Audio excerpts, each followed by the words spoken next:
Another example of phrasing is things called trigger words. So when a customer hears these so-called trigger words, what's going to happen is they're going to get very angry, they're going to get very upset, and they're going to blank everything out except for that one word.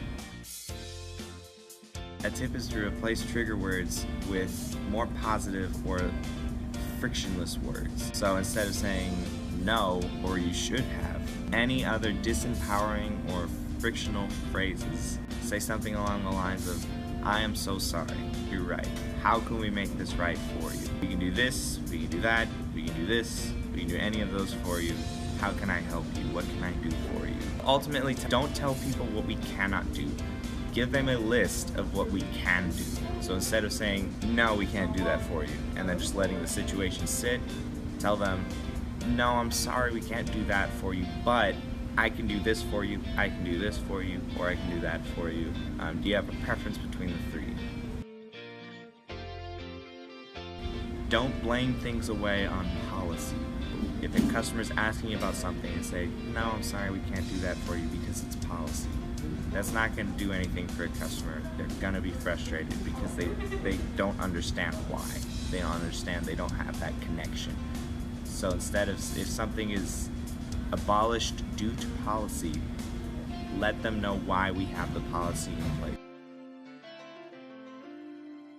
Ultimately, all of our policies are in place to help our customers.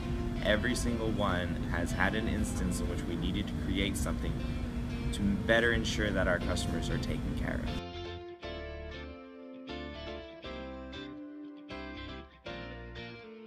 So delivery drivers will go home an hour before close. Whether it's 10 o'clock, they'll go home at 9. Whether it's 9 o'clock, they'll go home at 8. Reason being is because if we have any last minute deliveries, delivery drivers are going to be there forever. So they're going to be past closers. They're going to be past everybody, which means we're going to have more people wait to close out their bags and everything. So we instituted a policy to where we do not take deliveries an hour before close, so that any last minute deliveries really only last until about 30-45 minutes into the hour in which a closer can close their bags and get them home before close. That being said, there's always an exception. So if a customer calls at 8:02 and they'd like to place a delivery and we do have a delivery driver on standby, go and ask a manager. So that's another instance of the answer may be no, let me go and ask the manager for you. Go and ask the delivery driver and make sure everything is okay to okay that delivery, because we do try and work with our customers as much as we can. So a big thing that will help you in customer concern training is understanding what a customer wants. Find the base, find the actual problem, find the core, and then from there you will be able to come up with a solution for them. So if a customer calls at 8:02 and they want delivery, we can't do that for them. What you need to understand is that they need food. That's what they need. They want it delivered. So what we do for them is we might not be able to deliver it to them, but we can do a carry out for them. So that's something that will not necessarily make everybody on the planet happy, but it is a compromise.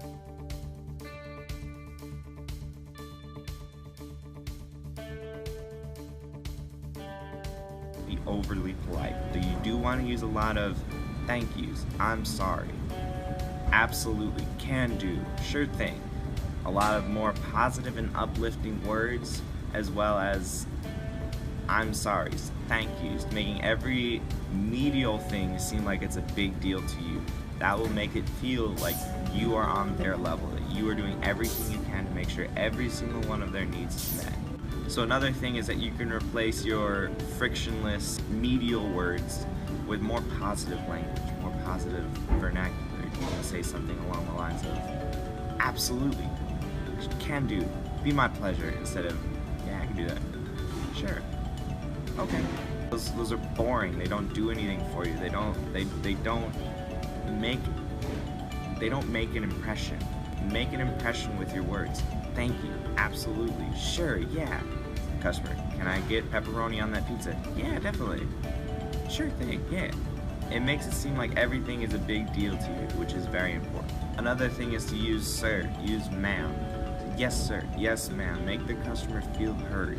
Whenever they have an issue, make them feel like their needs are being met because ultimately that's what we're here for.